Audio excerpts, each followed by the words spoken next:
नमस्कार, सुप्रभात। स्वागत आप सभी का सब रंग कार्यक्रम में। मित्रों, हम सभी जानते हैं कि जीवन सुख दुख, जय पराजय, हानि लाभ का नाम है।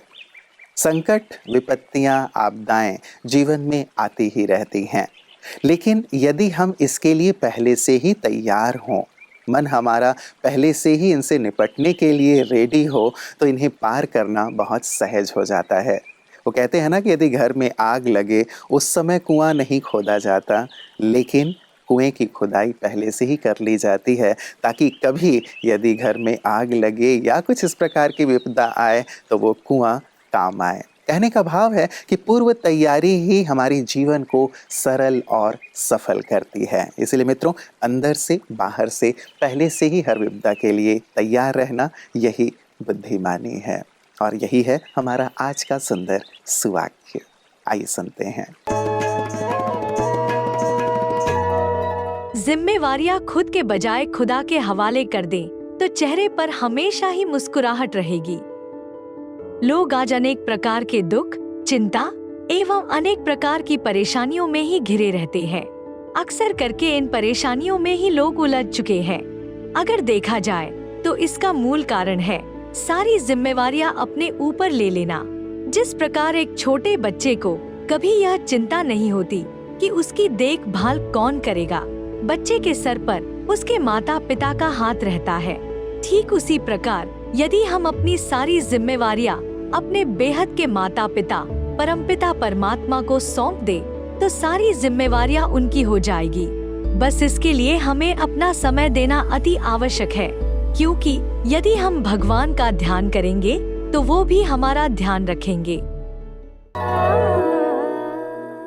मित्रों, कहते हैं कि जिंदगी में समस्याओं का आना, विपत्ति का आना पार्ट ऑफ लाइफ है, लेकिन उस विपत्ति के दरमियान भी मन को शांत रखते हुए उससे बाहर निकल आना आर्ट ऑफ लाइफ है। और यही आर्ट ऑफ लाइफ सबरंग कार्यक्रम के माध्यम से हम प्रतिदिन सीखते आ रहे हैं, अपने जीवन में उतारते आ रहे हैं कि कैसे अपनी समस्याओं का हम सहज रूप से निदान कर सकते हैं, चाहे वो मन की समस्या है या तन की समस्या है। तन की विपदाओं से भी कैसे सहजता से बाहर आया जा सकता है, इसके लिए ही हम आपकी सेहत आपके हाथ में ये प्रतिदिन सेगमेंट लेकर के आते हैं, ताकि आप जागरूक भी बने और अपने तन का संपूर्ण रूप से ख्याल भी रख सकें। आइए देखते हैं कि आज इस सेगमेंट में आपके लिए क्या खास है। ओम शांति। दोस्तों, जब हम अतीन्द्रिय सुख आनंद की स्थिति को महसूस कर लेते हैं राजयोग मेडिटेशन के द्वारा, तो दोस्तों हमारे अंदर कहते हैं, जिसको विवेक कहते हैं, wisdom, third I of wisdom. क्योंकि अतीन्द्रिय सुख आनंद की एनर्जी जो है वो एक ऐसी स्थिति है आत्मा की उच्चतम स्थिति हो जाती है, और आत्मा उस स्थिति में परमात्मा के बहुत ही या कहीं लवलीन स्थिति है, उसमें समा जाती है। तो आत्मा के अंदर इस समझ सत्य को परखने की शक्ति उत्पन्न हो जाती है, जिसको हम थर्ड आई ऑफ विजडम भी कहते हैं, विवेक भी कहते हैं। अर्थात विवेक जागृत हो जाता है और वो समझ जाता है, उसके अंदर समझ आ जाता है कि यही परम सत्य परमात्मा है, उस सारी एनर्जी का पावर हाउस वही है। और उसको एक बार परख लिया तो इसी को हम कहते हैं कि हमारे अंदर वो ऐसी स्थिति पैदा हो जाती है जिससे हमारा निर्णय शक्ति एकदम यथार्थ हो जाती है, जिसको हम दिव्य बुद्धि भी कह देते हैं। तो दिव्य बुद्धि एक लिफ्ट है, एक वंडरफुल लिफ्ट है, जो एक सेकंड में मुझे आत्मा को सूक्ष्म शरीर के साथ, एक परमात्मा के साथ, मतलब जब हमारी देह और देह की दुनिया के बंधन में हमारी बुद्धि और मन फंसा रहता है, फैलाव रहता है, हम मन बुद्धि को इस देह और देह की दुनिया से बंधन से डिटैच करके विस्तार को सार में ले आते हैं, और उस सार रूपी स्थिति अर्थात परमात्मा के गोद का अनुभव करते हैं। और उसमें हम उनसे, जो परमात्मा कहते हैं ना, हम ज्ञान का सागर है, तो पवित्रता का सागर है, तो शांति का सागर है, तो सत्य एवं निस्वार्थ प्रेम का सागर है, अतीन्द्रिय सुख का सागर है, आनंद का सागर है, सर्वशक्तियों का सागर, सर्वशक्तिमान है, उसके उस सागर रूपी उसमें हम समा जाते हैं। तो दोस्तों, वो एक ऐसी स्थिति हो जाती है जो आठों शक्तियाँ जिसे हम कहते हैं, सब जो शक्तियाँ कहते हैं, वो अशक्तियों से आत्मा भरपूरता का अनुभव करती है। तो सत्य को परखने की शक्ति से हमारे अंदर यथार्थ निर्णय करने की शक्ति आती है, और यथार्थ निर्णय करने की शक्ति से हम उस परमात्मा पिता से हम उस सागर में समाने का अनुभव कर सकते हैं, और उसको अंदर से महसूस करने से उसके अनुभव की अथॉरिटी बढ़ते जाते हैं, और उससे हमारे सारे बोन्स, सारी जॉइंट्स, सारे हमारे मसल्स और लिगामेंट्स में हम एक एनर्जी का संचार अनुभव करते हैं, जिससे हमारा मस्कुलोस्केलेटल सिस्टम एक्टिव हो जाता है। ओम शांति। मित्रों, कहते हैं कि विपत्तियों में या तो व्यक्ति बिखर जाता है या निखर जाता है। यदि व्यक्ति अपने आप को धैर्यवत और शांतचित्त बनाए रखता है तो विपत्तियां उसके लिए अवसर बन जाती हैं और वो निखर करके संसार के सामने आता है। और वहीं यदि व्यक्ति धैर्य नहीं रखता, अपना आपा खो देता है, ये सोचता है कि पता नहीं अब क्या होगा, बहुत नेगेटिव हो जाता है, तो वो बिखर जाता है, टूट जाता है। हमें विपत्तियों को अवसर के रूप में इस्तेमाल करना आना चाहिए।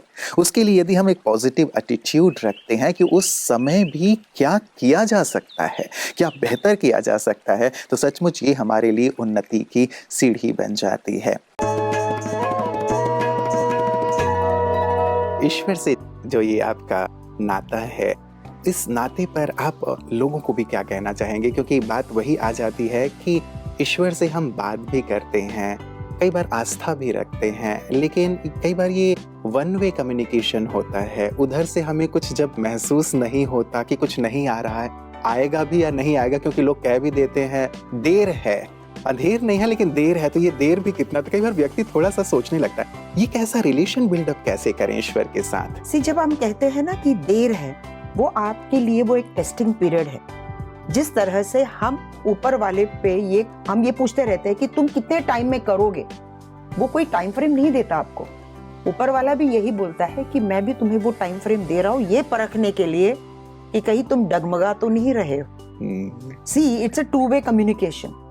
हम बोलते हैं भैया हम आप पे भरोसा कर रहे हैं, तो ऊपर वाला भी बोलता है कि मैं भी देखना चाहता हूँ कि तुम मुझ पर कितना भरोसा कर रहे हैं। एंड इट्स वेरी इंपॉर्टेंट कि वो जो एक पीरियड है ना, वो आपके लिए एक सेल्फ रियलाइजेशन पीरियड होता है।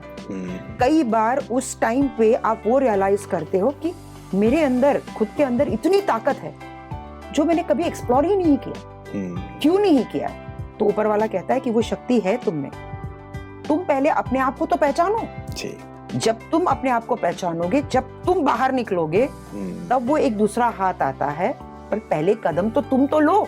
जब तुम डरते हो, तुम बोलते हो कि मुझसे नहीं होगा, तो फिर आगे मैं तुम्हें कैसे पार करूंगा? ये तो नहीं कि वो हमारे अंदर आएंगे और बोलेंगे कि चलो भैया उठो आओ। नहीं, it's not done like that. तो कहा भी गया है हिम्मते मर्दा मदद एक होता। हमें हिम्मत का अपना कदम तो बढ़ाना पड़ेगा। और कई बार वो इसलिए भी रुके रहते हैं क्योंकि जैसे आपने कहा, वो हमारी अंदर की पोटेंशियल को जगाना चाहते हैं, हमें महसूस कराना चाहते हैं कि तुम ये कर सकते हो। क्या हुआ था जब इस एक्सीडेंट के बाद ना, मतलब मैं बहुत जिद्दी हो गई थी। मैंने कहा तुमने मेरे साथ ऐसा किया, अब तो देखो मैं क्या करती हूँ। That was my turning point. इसको भी आपने एक चैलेंज, पागलपन था वो, एक चैलेंज, राइट, पागलपन था जिसने आपको इस मुकाम तक पहुंचाया। ईश्वर ऐसा पागलपन सभी को दे, क्योंकि तो बहुत पॉजिटिव है, किसी के अंदर है। हम उस चीज को ना कहीं एक कोने में डाल देते हैं कि छोड़ो यार, यही हमारी जिंदगी है, यही हालात है, चलो समझौता कर लेते हैं। समझौता कभी नहीं करनी चाहिए। मैं बोलती हूँ एक बार कोशिश तो करो, नहीं हुआ दूसरा रास्ता हम ढूंढ लेंगे, पर एक बार मेहनत या कोशिश तो करो। बिल्कुल। तो मित्रों, ये था आज का सुंदर सबरंग। जाते जाते एक और सुंदर सी बात। कहते हैं एक अच्छे दोस्त की 3 निशानियां होती हैं। वो अहित नहीं होने देता, हमारे हित की रक्षा करता है, और विपत्ति में कभी भी साथ नहीं छोड़ता। सबरंग भी आपका बहुत ही अच्छा मित्र है, जो आपके हित के बारे में सोचता है, आपके हित की रक्षा करता है, और साथ ही हर विपत्ति में आपका साथ देने वाला है। आप भी ऐसे ही अच्छे मित्र बनकर अपने आसपास अपने साथियों की मदद करें, उन्हें आगे बढ़ाएं, तो सचमुच हमारा जीवन भी और हमारे साथियों का जीवन भी बहुत सहज, सरल और सफल होता चलेगा। अपना ख्याल रखिएगा। कल पुनः आप सभी दोस्तों से, मित्रों से पुनः मुलाकात होगी। नमस्कार। ओम शांति।